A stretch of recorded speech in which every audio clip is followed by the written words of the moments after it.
Hello, welcome to Pauper Guru with your host Matthew Starr. Today we have another deck tech. We have Ironroot Warlord. He is star power and 5 toughness for 1 white, 1 green, and 1 colorless. His power is equal to the number of creatures you control. You may pay green, white, and 3 of anything to create a 1/1 soldier token. This deck is a token synergistic deck based on tokens and populate, and pumping up your board state once you get some tokens on board to win in. We're going to start off with the token making cards. Some of these are made through creatures when they die or creatures when they enter. Blister Pod is a 1/1 that when it dies, it creates a 1/1 Eldrazi Scion token you can sacrifice for mana.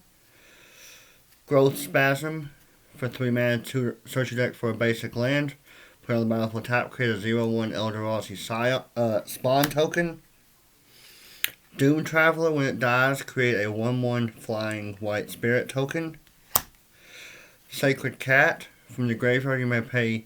It's a 1/1 with lifelink for 1 normally, but from the graveyard you can pay a white to embalm it, to exile it, and create a 1/1 zombie token version of it. Hunted Witness, when it dies, create a 1/1 lifelink creature. Gather the Townsfolk, create 2 1/1 human tokens for 2 mana.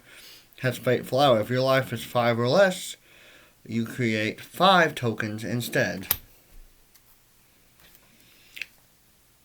It of the Horde Swarm, whenever you cast it, you create 2 1/1 insect tokens. It has Immerse, where you can basically reduce its mana cost by 1 by sacrificing a creature. Call of the Scions, create 2 1/1 Scion tokens you can sacrifice for mana.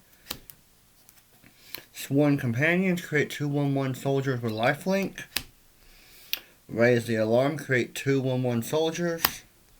Master's Call, create 2 1/1 colorless mirror tokens. Thrass's Shield Flag Bearer, Starret Bearer, my bad. You may pay 2, tap it, discard a card to create a 1/1 human.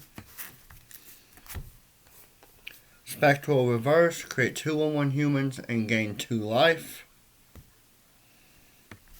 And probably the most powerful card in this deck that can get out of hand is Recruit the Worthy. For 1 mana you create a 1/1, you can pay 3 to buy it back. Buyback is an ability where you can put, as additional cost when you cast a spell, pay the buyback cost to bounce it back to your hand. Now, onto the Populate cards. Populate is a mechanic that allows you to create copies of tokens that you already control. And some of these Populate cards actually make you a token creature when they come out. Horncaller's Chant, for 8 mana you create a 4/4 Rhino with Trample, and then you populate. So you could, for 8 mana, have 2 4/4 Tramplers. Wake the Reflection, for 1 mana, populate. Druid's Devilites. It's Fog for 2 mana, and then you populate. Eyes in the Sky, create a 1/1 flying bird, and then populate for 4 mana. Rootbound Defense, for 1 white and 2 of anything. All your creatures gain indestructible, and then you populate.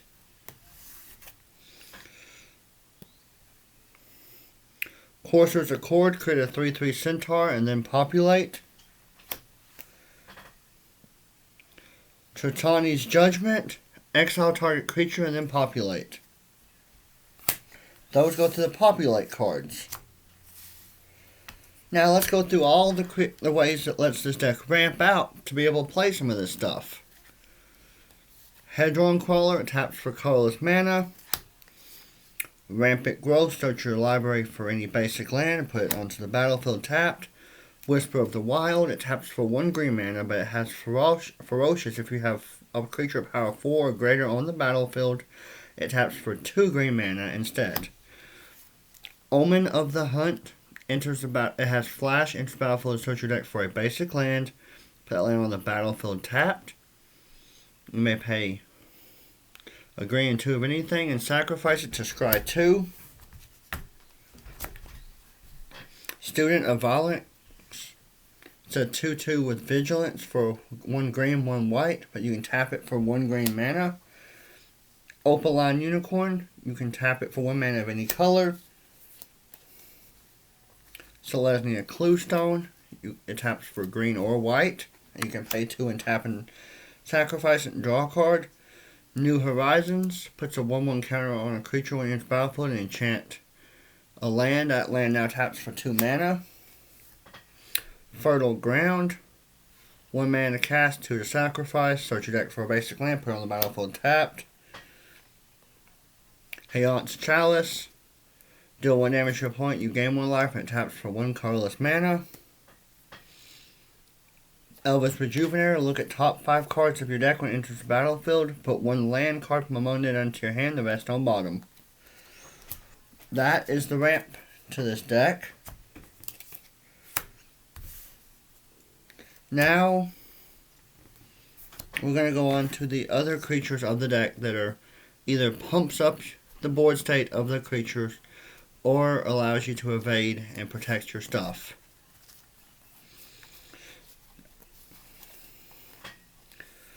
Sylvan Bush Strider. It's a 3/2 that when into battlefield you gain 2 life. Dwarven Priest. You gain 1 life for each creature you control when this enters the battlefield. Makeshift Battalion.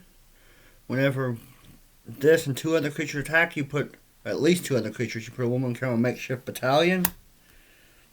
Selfless Cathedral. So 1/1 for 1 you can sacrifice for 2 mana to give all your creatures +1/+1. Aurora Seeker. It's a 3-drop 2/2.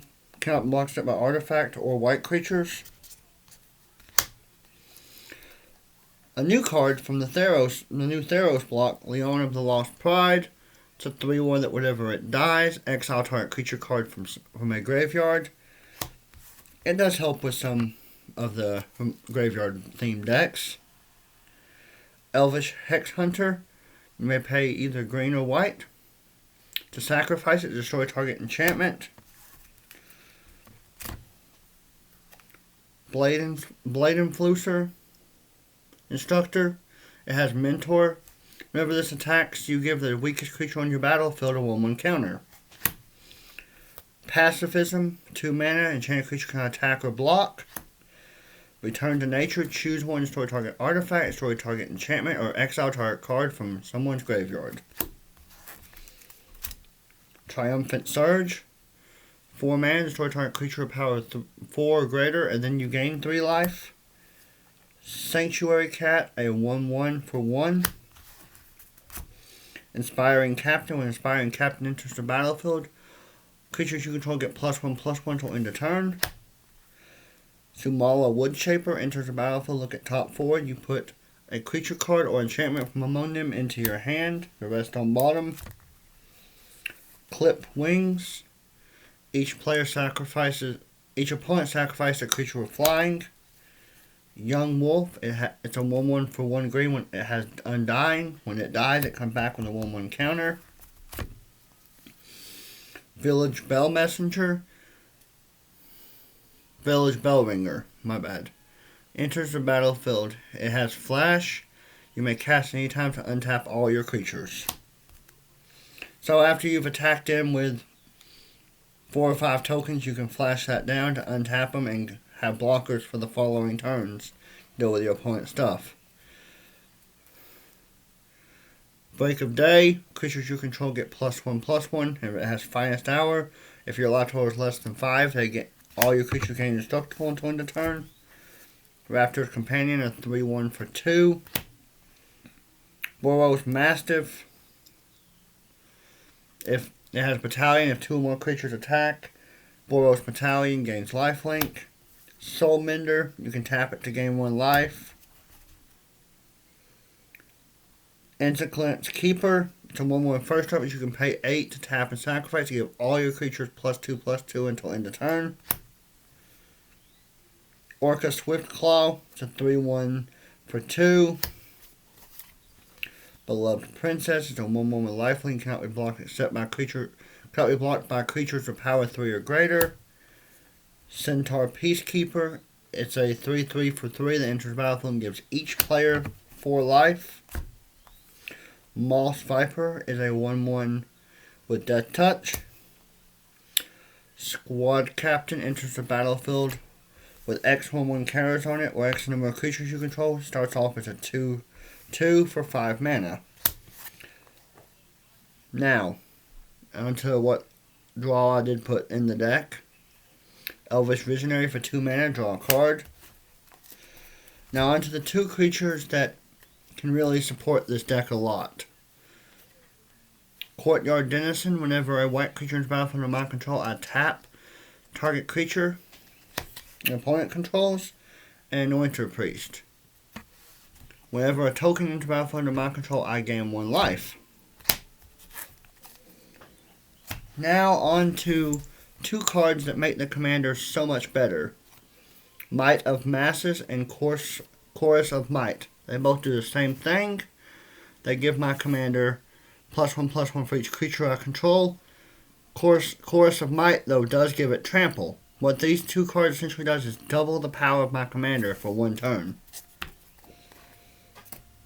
Shield of the Oversoul.